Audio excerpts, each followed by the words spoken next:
I like just to give you like a little bit of a taste of the documentary, right? I want to walk you through a class of jujitsu, and I'm going to walk you through a Catholic mass. So in jujitsu, depending on the martial arts studio that you train at, you might bow at the door or you might bow at the mat. Most places bow at the mat, right? But that's a pretty standard thing. You bow, you're showing respect before you enter and leave the mat. In a Catholic mass, you may bow a few times before you ever actually sit down in the pew.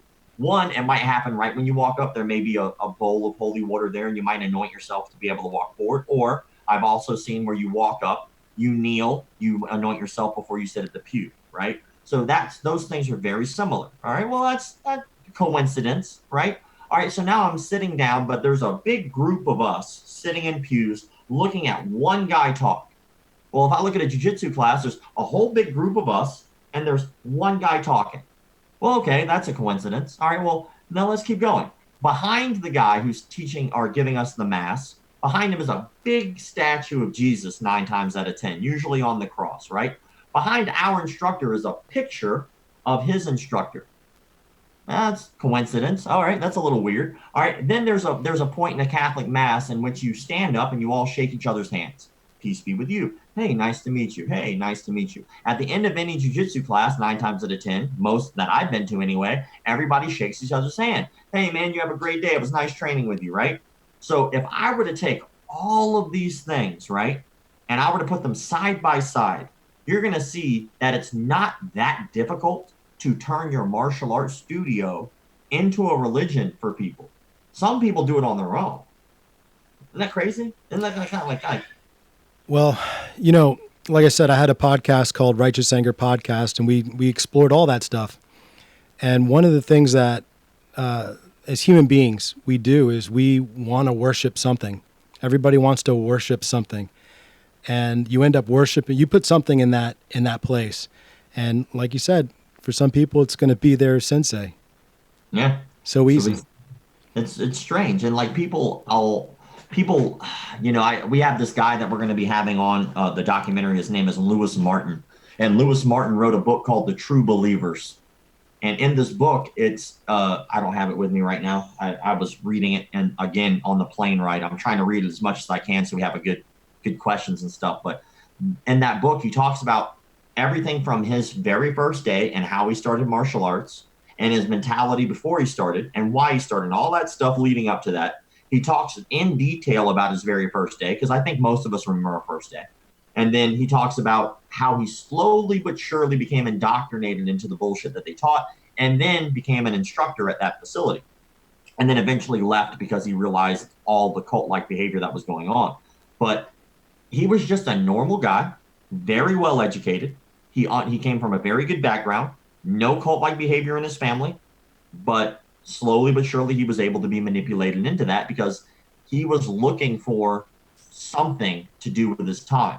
And he had one of those personalities that whatever he did, he dived into 100%. He never held back. So usually when you're diving into something 100%, you don't typically try to think about all the what ifs. The only thing you really think about is how. How do I get better? How do I find more time to train? How do I make this instructor like me so they give me more private lessons? How can I become a black belt faster, right? You don't think about, well, what if this happened? You don't do that because all those what ifs always halt your progress in anything. They stop you for just a moment to take a look back and analyze things and make better decisions, right? So when you look at people who look at things like how so much, right? In a positive way, not a negative way, they're coming at this from a place of love and care because they truly believe whatever that person told them on their first day is the truth. Hmm. It didn't take much brainwashing. It's actually very easy to do when you have somebody who is a little bit bigger than life presence. When you walk into a martial arts studio, that person's already established that. They don't have to do any more for you to already be curious about them. We all bow to the instructor or whatever. That's a part of the class, right? Just that, having a whole entire room of people bow to one person automatically in your mind is going to kind of put them up on some type of pedestal. Oh, he has to be in charge. He has to be the instructor. I wonder why they're all bowing. I wonder if he's any good. Already your mind's going to start notching them up. And then they have the opportunity to prove you wrong or prove you right. But at that point, you're kind of starting your own cult. you're kind of doing it to yourself. You Yep. need to start asking those questions, Well, what if he wasn't the instructor? What if he was just taking a class? What would he be like? Mm. Well, what if we were just hanging out? Would he ask me to call him sensei?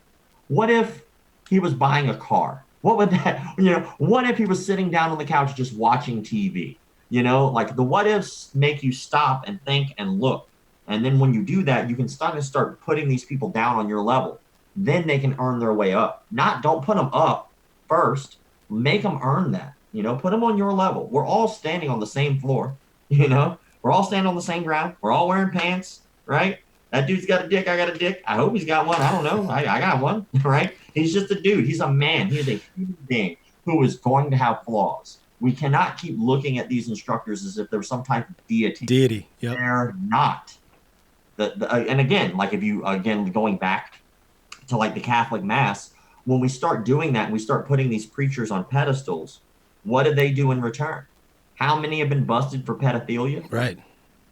Is that a coincidence? No. Is it a coincidence that there are so many of these people in the Catholic Church who are in these top positions that have molested children? And yet when I look at that and I put that up to a mirror and I look at the exact same position basically over in a martial arts studio, that there are so many of those guys who have molested people too.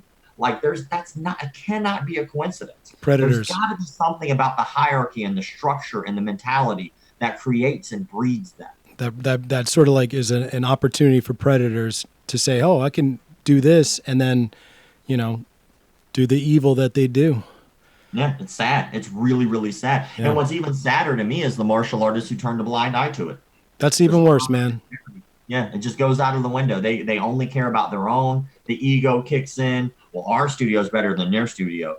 But there are still people over there who are people that could use some help. Save those people, man. Yeah, exactly. Like, don't turn a blind eye to it. Say something. Be honest. That's all you got to do. Just be honest with the fucking students.